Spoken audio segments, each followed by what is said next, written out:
Hello everyone, I hope you are all fit and fine. My name is Joshi Nilesh, grade 10 subject Hindi student. आज मैं आप लोगों को new poem number 3 सवैया सिखाने वाला हूँ। स्टूडेंट, सवैया क्या है उसके बारे में आप लोगों को समझाऊं। जैसे कबीर जी के दोहे होते हैं, वैसे कबीर जी के जो दोहे होते हैं, साखी भी होती है।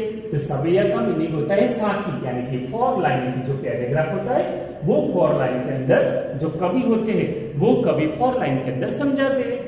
वैसे ही 4 लाइन के बहुत सारे पैराग्राफ होते हैं, उसको हम लोग बोलते हैं सवैये। स्टूडेंट, सवैये के राइटर यानी कि कवि जी का नाम है रसखान। रसखान जी का जन्म दिल्ली के एक संपन्न परिवार में, मुसलमान परिवार में उनका जन्म हुआ था और वो भी बहुत धनिक थे। पर वो हिंदू यानी कि विठलनाथ जी के एक गुरु है, गुरु के साथ उन्होंने दीक्षा ग्रहण की और उन्होंने श्री कृष्ण भगवान की रासलीला, बहुत सारी कविताएं, कृष्ण भक्ति के अंदर वो लीन हो गए। स्टूडेंट, ऐसा कहा जाता है कि रसखान मुसलमान होते हुए भी हिंदू के धर्म की जो भी कोई किताबें आती थी वो किताबें भी वो पढ़ते थे।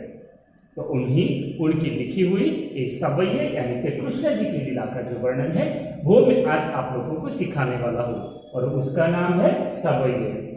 स्टूडेंट, आप लोगों ने नाम भी बहुत सुने होंगे कि श्री कृष्ण भगवान के अलग अलग नाम होते हैं, और आप लोगों ने सुना है गोकुल, मथुरा और वृंदावन के अंदर श्री कृष्ण जी के पीछे कोई बहुत सारे लोग पागल हो चुके थे। और कैसे पागल हो चुके थे वो भी मैं आज आप लोगों को सिखाने वाला हूँ।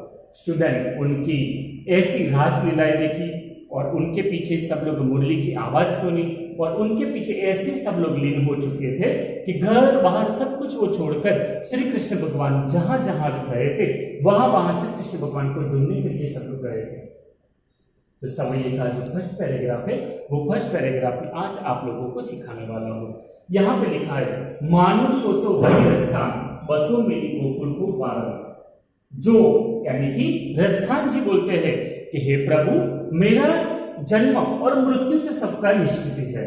तो मेरा जन्म और उसके बाद जो मृत्यु है, मृत्यु के बाद यदि मेरा जन्म मानुष यानी कि मनुष्य में हो तो वही रसखान बोलते हैं बसो मेरी गोकुल गांव के ग्वारण। वहां पे जन्म यानी कि गोकुल गांव के अंदर जहां पे ग्वारण के रूप में मेरा जन्म हो, ऐसा मैं चाहूंगा।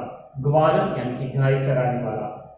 जो पशु हो तो यदि मेरा जन्म पशु योनि में मेरा जन्म हो तो कहाँ बस मेरो, यानी कि जहां मेरा बस हो, चरो नित नंद की धेनु मंजार यानी कि बीचों बीच, जहां श्री कृष्ण भगवान की गाय चलती है, धेनु बीच गाय के बीच यानी कि एक गाय में मेरा जन्म हो बीचों बीच, वैसा ही भगवान मैं आपसे प्रार्थना करता हूं।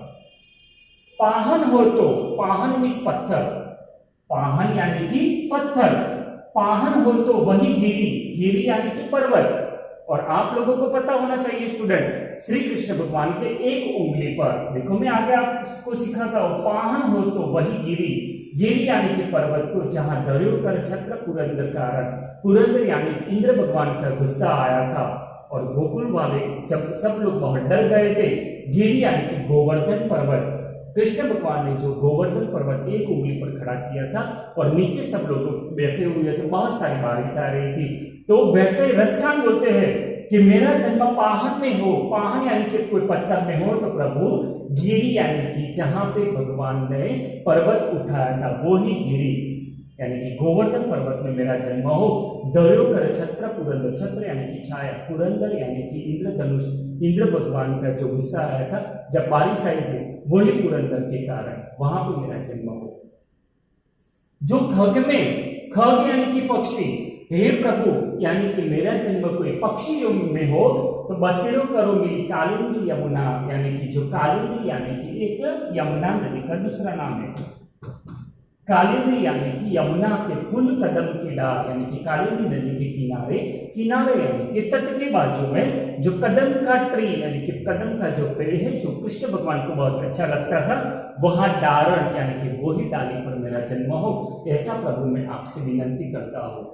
ऐसा रसखान बोलते हैं, मानुष हो तो, पशु हो तो, पाहन हो तो और खग हो तो, प्रभु कोई भी योनि में मेरा जन्म हो तो श्री कृष्ण भगवान जहां जहां वो उनके पैर पड़े हैं वहां वहां मेरा जन्म हो, ऐसा कृष्ण भगवान आपसे मैं विनंती करता हूं, ऐसा रसखान बोलते हैं।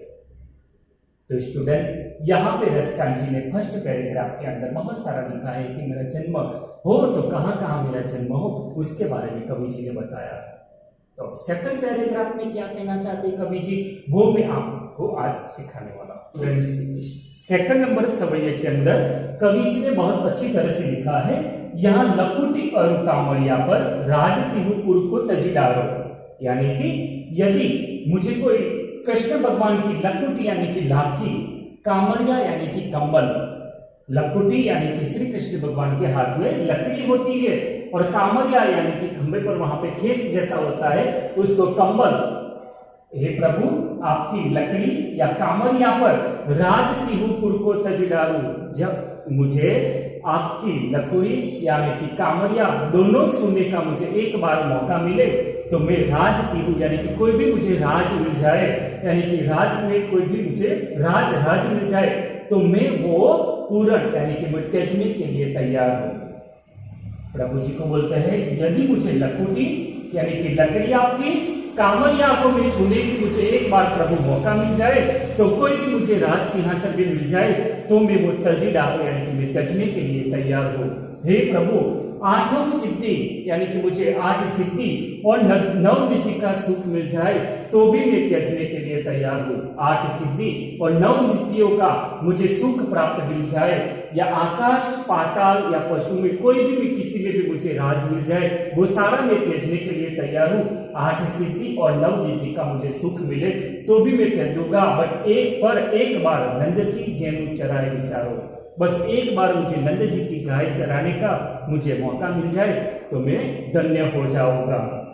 रसखान कबो इन आँखों से, रसखान बोलते हैं कि हे प्रभु कब आपकी आंखों में से, रसखान कबो इन आँखों में, आँखें मिस आंखें, रसखान बोलते हैं हे कृष्ण भगवान, हे कृष्णा आपकी आंखों में ब्रज के वन बाग तड़ा निहारो, आपकी आंखों में मैं ब्रज के कोई वन यानी कि जंगल, बाग यानी कि कोई भी जंगल के बाग, तड़ाग यानी कि तालाब को मैं निहारने के लिए तैयार हूँ और आंख चाहो तो उसके अंदर में रहना भी चाहूंगा। रसखान कबो इन आँखों से, हे कृष्ण आपकी आंखों में एक बार मुझे कोई ब्रज के वन के अंदर देखना चाहते हो, कोई बाग के अंदर, कोई तालाब के अंदर आप एक बार भी निहारना मुझे चाहोगे तो कोटि कहूं कल दो यानी कि मुझे सोने का भी राजमहल मिल जाए प्रभु तो भी मैं कलिल के कुंजन यानी कि मैं सोने के कोई भी राज सिंहासन मुझे मिल जाए तो भी मैं व्यर्थ त्याग दूंगा।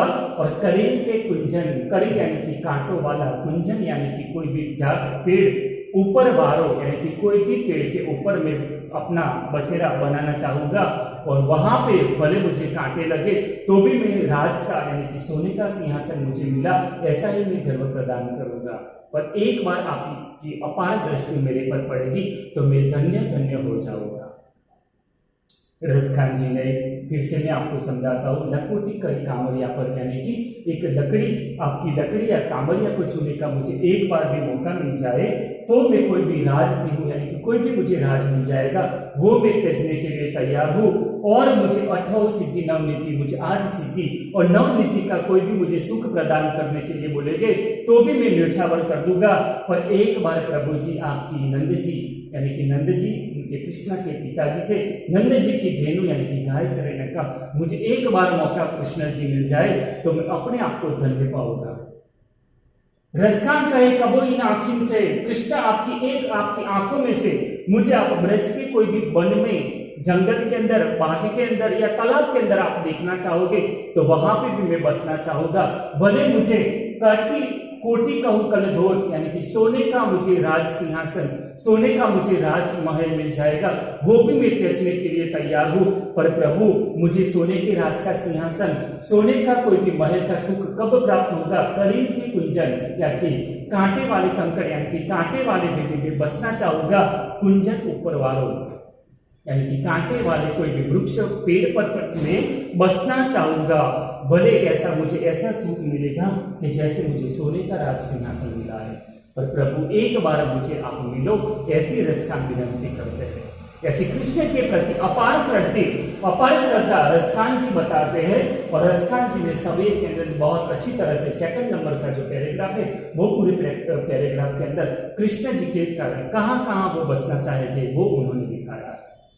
ओके स्टूडेंट, आप लोगों को 2 पैराग्राफ के अंदर भी पता चल गया। मैं आप लोगों को 3rd नंबर का पैराग्राफ भी बाद में सीखा होगा। Okay students, thank you.